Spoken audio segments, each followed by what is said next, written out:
And this is the Brad and John Show. He is John Combest, C-O-M-B-E-S-T. You can check out his website at johncombest.com. I am Brad.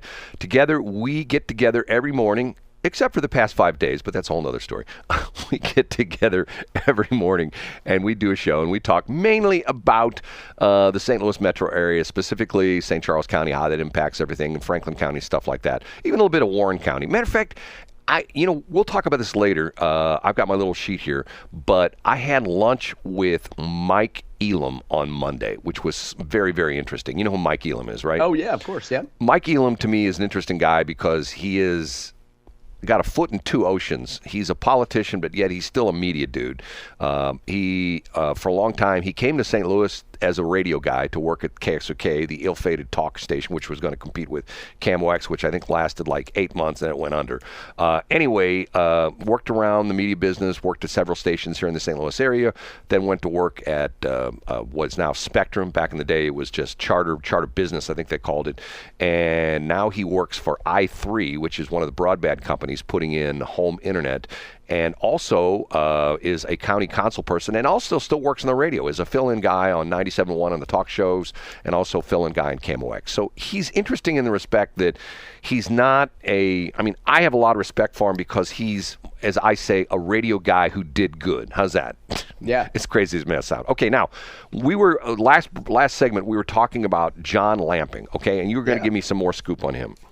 Yeah, so in general, I mean, one of the reasons why he's so popular and why you see him on 97.1 and some of these other shows, even on television, is because he's a very straight talker.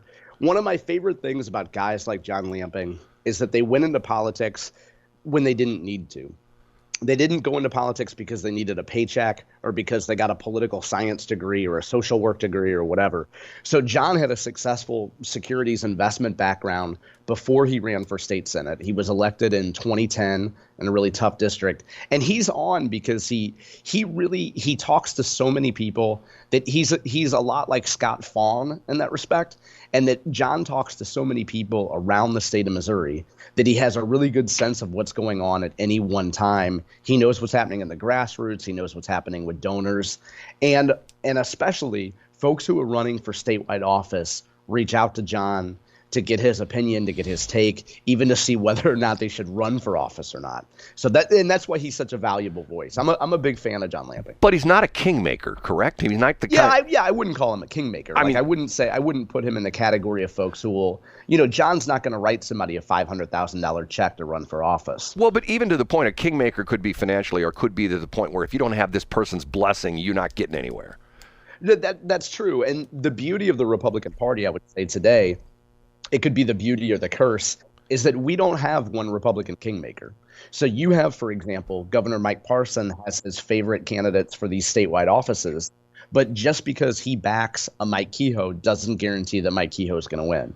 Just because he backs a Caleb Rowden for Secretary of State doesn't mean Caleb Rowden will win. So what you're saying is the effect is limited. Like, for example, it happened in the last two elections with Donald Trump, where almost everybody he endorsed did not get elected. We had what's the lady from Phoenix, from Arizona, who the former news person. And then you had Carrie Lake out there. Carrie Lake, and then Kirsten Sinema, Dr. Oz, and then Mr. Football. Herschel Walker. I was going to say too. Mr. Football Star from Georgia. That didn't work out too well. But anyway, that's a whole other story. Okay, we talked about a lot of that stuff. Anything else that's here? Want me to talk about the Mike Elam thing? Yeah, go ahead. Okay. I'm not going to get in trouble with this because of the fact that Mike Elam knows how I feel, and Mike Elam said this before. Mike Elam is an interesting guy, and Mike Elam is a Navy vet. And at one time, matter of fact, I was very involved with the Salvation Army in St. Charles County, and one year he was like our featured speaker at our banquet. The kickoff banquet always was in November, which kicked off the bell ringing season, which is the biggest fundraising event of the entire season. Okay, so he was the kickoff speaker, and he told the story of that if you are going to graduate from basic training in the Navy, you have to be able to swim 200 yards. And he said, you don't have to do the breaststroke. You don't have to do the backstroke. It doesn't matter what you do. You can dog paddle. You have to swim 200 yards. Do you know why? I don't. Because if you're in a ship and it sinks, when it sinks, the sucking of all the water as the ship goes down has an impact out to about 200 yards. So the idea being is that if you're in a ship and you're in the Navy and man overboard and you have to abandon ship, you have to get 200 feet away from that sinking ship, okay? Otherwise, you're going to be sucked under and you're going to be killed. But if you get 200 yards away, and I say feet, I meant yards, so essentially 600 feet. If you get 600 feet away from that sinking ship, chances of you surviving are pretty good. If you were within a couple, like 50 to 100 feet, you're going down with the ship. The ship's going to suck you down, and you're going to end up, being killed, okay? I have said to him before, and I've said to him, I said, Mike, I know this guy that gave this presentation about you got to be 600 feet, 200 yards away from a sinking ship. I say St. Charles County should do that with St. Louis City.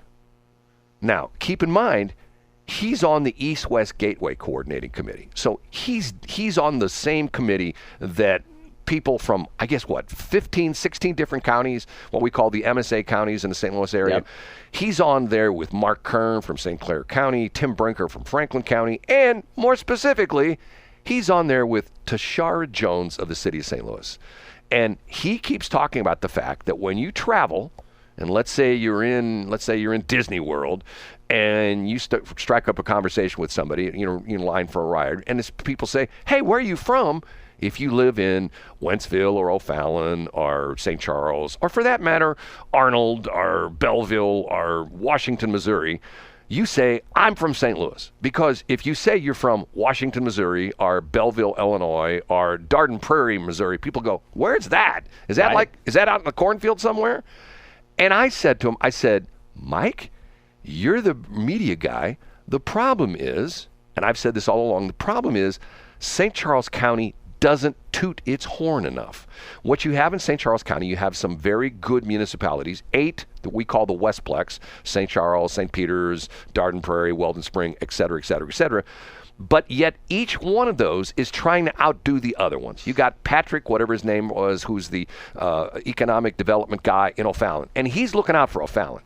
When that new Amazon plant, new Amazon distribution center, when they're talking about all of a sudden the one morning and Jeff Bezos wakes up with his girlfriend who's 30 years younger than him, and he says, I think we need another distribution center in the St. Louis area. Patrick is the guy who is trying to get it into O'Fallon. He doesn't care about the fact that we need it in St. Charles County. He wants it in O'Fallon. And I said, that's the problem, Mike. And Mike's going like, well, and him and I go back and forth on this all the time. But I say it comes down to the fact that, once again, if you promote an area separate from St. Louis, in other words, we're not, if someone says, where are you from? I'm not, St. Charles. Where's that? Well, it's right across the river from St. Louis County. Where, because people have no idea of geographic areas to the point where I have some because I'm fascinated for some. For example, I'm fascinated by Las Vegas because you know why? Why is that? When you are at the airport, you're not in Las Vegas. Did you know this? I didn't know that. When you are on the Strip, on the Strip, most of the new casinos in Las Vegas, you are not in Las Vegas. Where are you? You're in what they call CDPs. There's one of them called Winchester, another one called, and the interesting part of this is if you go there and your phone will automatically, if you have like an app on my phone for like weather, whenever you go to a certain city, it tells you where you're at. And you're in, what's the one? Winchester, it's a couple others. And it's a crazy, interesting story. And CDP is what they call a census-designated place. We have them here in the St. Louis area. Defiance is a CDP because there is no technically city of Defiance. There's no incorporation of the city of Defiance. Now, Augusta is a city or a village, whatever they call it. But there are a lot of places that exist that, according to legally, don't exist, and that's why they're called CDPs. Interesting. Yeah, and what's crazy about this is that if you go back in the history of Las Vegas, especially, this is going back in the 50s, and there's a lot of interesting history in Las Vegas in the 50s. The mayor of Las Vegas, at the time, Las Vegas was not doing so well in the 50s, and there was this huge area to the south. Las Vegas downtown is actually the north of the main strip, and there was this huge area of the south. If you know the whole thing with Bugsy, I think it was Bugsy Siegel. If you know that whole crazy story, they started building a few casinos on what would ultimately become the strip, and the mayor of Las Vegas tried to annex all that into the city of Las Vegas, and instead the powers that be, some will say the mafia at that point in time, said, we want no part of the city of Las Vegas. So essentially they resisted it, and essentially if you are in that area, most of the areas are what they called CDPs, but they're under what's called the Clark County government. And what's really fascinating about it is, as opposed to the city of St. Louis, Las Vegas police, the Las Vegas Metro Police, have authority in the city of Las Vegas and in Clark County. Now, think about that for a minute. If we had the same situation, the city police could go, could fly west on Highway 40, and if there was a call for something to happen to Ladue or Chesterfield, they could respond to it. Do you think that would ever happen in St. Louis? Absolutely not. Not with the fiefdoms that we have. Right. Never, ever, ever in a million years. But that's what it is in Las Vegas. And if there's a fire at one of the casinos, it's the Clark County Community or the Clark County Fire Protection District. If you need an ambulance in any of the big casinos on the strip, it's the Clark County Ambulance District. And it's this interesting thing where the county essentially runs all the major entertainment places, the airport, everything. It's all in Clark County. It's all not in the city of Las Vegas. So go back to the metaphor about 200 yards out from the ship and what you're saying is these St. Charles County municipalities are in the same. They're pulled under in the undertow of St. Louis City. Is that what you're saying? Exactly. And I see. The dog in the fight that I have is rebrand that area as the Westplex. Okay. I already have, we have this thing called Westplex News, the whole idea. Rebrand it as the Westplex. Hey, I live in the Westplex. And the idea being is it sets it apart, and it's like marketing 101. I mean, if you have, like, for example, and here's a perfect example. If I say, hey, I'm going to Sauget, if you say that in a crowd of 100 people, 98 of them are thinking, oh, he's going to the strip clubs, right? Of course, yeah. But yet what people don't realize is the strip clubs over there is like maybe 5-6 acres. It's just that area. Once you go south on Route 3, that's the strip club. Other than that, and you know this. It's industrial. Yeah. Yeah, you know this from working from Monsanto. What you think. Monsanto has a huge chemical plant there, and Cerro Copper is there. There's a great airport, Bi-State, whatever they call it. I think they call it downtown, St. Louis Downtown Airport. It used to be called Bi-State Parks Airport. On the north side of the airport, there's a huge industrial complex. There's a huge, it's like Earth City over there. You got all these big buildings, distribution centers and the whole bit. But yet, when you say Sauget, people think strip clubs. So if you work for if you work for one of these groups whose meetings you go to, Brad, if you're the St. Charles County Economic Development Council or whoever you go to, you're incentivized by your paycheck and by your end of year goals to promote your municipality. Exactly. You're not incentivized to promote the region. See, now the interesting thing is, used to have a bunch of chambers. It used to be like 6 or 7 chambers of commerce. The St. Charles Chamber rebranded several years ago to now be the St. Charles Regional Chamber. And they are now not just representing St. Charles, they're representing St. Charles County. They're promoting events, in Forestville. They're promoting events in Augusta and places like that. But and that's Scott Tate's doing and his board of directors, which I think was a smart move, because once again, if you drive west on 70 and you cross over the Blanchette Bridge into St. Charles County, most people, if I were driving you and you were sitting in the passenger seat and I said, okay, John, where are we at right now? And you go, well, we're in St. Charles. No, we're actually in O'Fallon right now. And I drive a little bit further. And I'd say, okay, where we're right now? O'Fallon. No, we're in St. Peter's. And the idea being is that what's happened is the area has grown together, to the point where, and it's a little bit different than the city, because with the city of St. Louis, as people moved out of the city, they moved essentially in concentric circles away from the city, if that makes any sense. The first areas of, and it's funny because I have friends of mine that live in Kirkwood and Webster, and I go, you live in urban sprawl land? They go, no, I live in Webster. urban sprawl. Yeah. I mean, and if you look at it technically, there used to be when I used to take my kids down to the Arch, there was a map of the city of St. Louis in like 1812, and the city ended at 12th Street. And the south side of the city ended at Choteau, and north side of the city ended like St. Louis Avenue. Well, what happened was the city just grew out and out and out and out, out. And that's why if you look at the core of the city, most of the north side and the south side, most of those houses are very old. But when you get further away from the core of the city, you get down along River to Pear and places like that, those houses are not that old.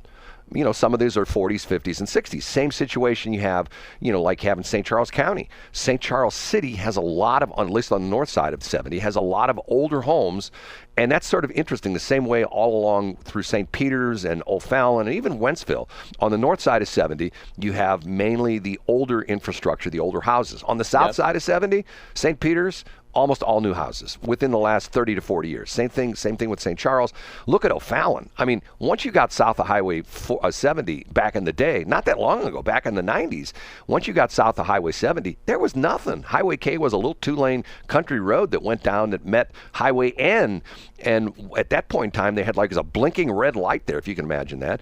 And that was one of the most dangerous intersections in the state of Missouri. That intersection had more fatal accidents back in the day. And we're not talking that long ago. We're talking maybe 30 years ago, because it was two little two-lane roads, and they came together at a crazy angle. It wasn't like a cross where they met. They came together like I don't know, I'm not a my dad would be able to tell me that.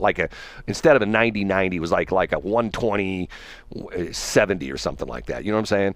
And yeah. So if I'm an O'Fallon again, and I'm working for the Economic Development Council, maybe I don't want to be associated with that area north of 70. Maybe I think that the housing stock is too old. Maybe I think that it's becoming too culturally diverse, and I want people to move out to O'Fallon and not associate my municipality with St. Charles. But there's a certain amount of that happens. I mean, yeah, for sure. I mean, already I've heard people talk about, well, I wouldn't want to live in the old part of St. Charles. Why not? Because I mean, But see, once again, I hear where Mike's coming from, and what their whole thing is. And he said to me, we have got to clean up the city of St. Louis, and it'll help the entire area. Okay, and I said to him right back, I said, Mike, that would be like me saying I'm going to get elected president and I'm going to stop all the wars in the Middle East. It's never going to happen. Yeah. I mean, in your lifetime and my lifetime, how many presidents have said, and the crazy part of this is, who was probably most successful at not having problems in the Middle East? Guess who?